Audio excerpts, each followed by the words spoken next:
दोस्तों, ब्रिटिश इतिहासकारों का मानना है कि ब्रिटिश सबसे पुराना देश है। वैसे ही इंडिया का इतिहासकारों का मानना है कि इंडिया देश सबसे पुराना देश है। और वैसे ही नेपाल देश का इतिहासकारों का मानना है कि नेपाल देश सबसे पुराना देश है। और आप सभी को तो पता ही है दोस्तों कि नेपाल दक्षिण एशिया का ही सबसे पुराना देश है। यहाँ तक कि भारत से भी पुराना देश नेपाल है। ऐतिहासिक, धार्मिक और प्राकृतिक से भरिपूर्ण नेपाल आखिर 1000 साल पहले कैसा दिखता था? क्या नेपाल बन गया था या किसी दूसरे नाम से जाना जाता था, या नेपाल था ही नहीं? दोस्तों, मैंने ये वाला वीडियो में नेपाल शब्द का जन्म कैसे हुआ है अच्छी तरीके से बयान किया हूँ। अगर आपने ये वीडियो अभी तक नहीं देखे हैं तो डिस्क्रिप्शन में दिए गए लिंक से एक बार जाकर जरूर देख लीजिएगा।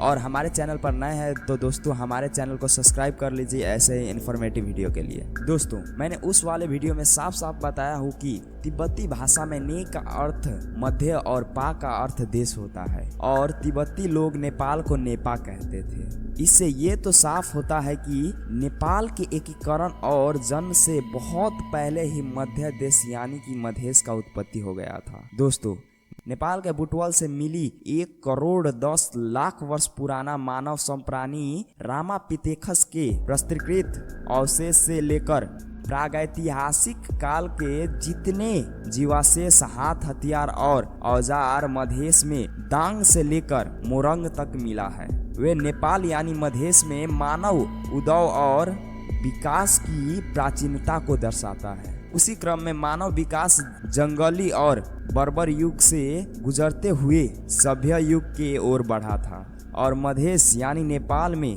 राज्य व्यवस्था का विकास हुआ था। और इतिहासकारों का मानना है कि पूरे नेपाल यानी कि मधेश का पहला राजा वैवस्वत मुनि थे। मुनि के बाद मधेश, काशी, कोसल और विदेह राज्यों में विभाजित होकर श्री मुनि के पुत्र, पुत्री और पौत्रों के देश कायम रहे। लगभग 3000 ईपू महाभारत काल में ही मधेश में कोसल, मल्ल, विदेह और अंग सहित के जनपद थे। शक्तिशाली जनपद कुरु और मगध का भी प्रभाव मधेश पर पड़ा था। दोस्तों, मधेश में कई छोटे छोटे गणतंत्र राज्य भी थे, जिनमें कपिलवस्तु के शाक्य, रामग्राम के कोलिया आदि आते थे। उसी कपिलवस्तु में शाक्य वंशीय राजा सुधोधन और उनकी पत्नी कोलिया राजा अंजन की पुत्री माया देवी के पुत्र के रूप में राजकुमार सिद्धार्थ, जिन्हें पूरे दुनिया गौतम बुद्ध के नाम से जाना जाता है, उनका जन्म ईपू 563 में हुआ था। ऐसे ही समय चलता रहा और 16वीं सदी में राजा मुकुंद सेन ने मधेश में पूर्व से पश्चिम फैला मकवानपुर अर्थात मकवान देश राज्य कायम किए।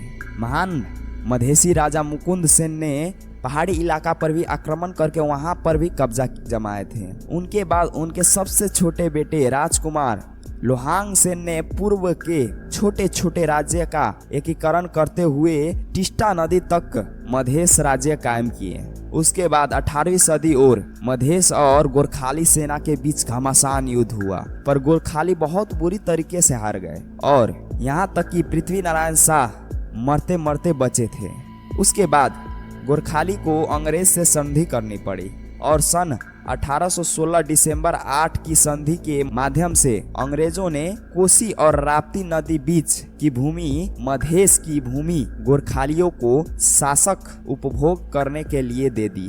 गोरखा के कर्मचारियों को जीवन चलाने के लिए अंग्रेज हर साल लगभग 2 लाख रुपए दिया करते थे। उसी के बदले मधेश की भूमि गोरखालियों को अंग्रेज ने उपहार के रूप में दे दिया और वहीं से कर उठाकर खाने को कह दिया। ऐसे हमारा आज का नेपाल बना था। दोस्तों, वीडियो बड़ी ना हो इसीलिए मैंने कम समय में ही ऐसे इतिहास को बयान कर दिया। अगर आपको पूरी जानकारी चाहिए, जैसे कि मानव सभ्यता शुरू होने के साथ साथ ही नेपाल कैसे बना और नेपाल में कैसे कैसे राजाओं ने शासन किए थे और नेपाल के लोग पहले जीवन उपार्जन कैसे करते थे, तो कमेंट में जरूर बताइएगा या कमेंट में पार्ट 2 जरूर लिख दीजिएगा। और दोस्तों, वीडियो कैसी लगी? अच्छी लगी तो वीडियो को एक लाइक जरूर कर दीजिएगा और ऐसे ही इन्फॉर्मेटिव वीडियो के लिए हमारे चैनल को सब्सक्राइब कर लीजिए। मिलते हैं अगले वीडियो में, अभी के लिए नमस्कार।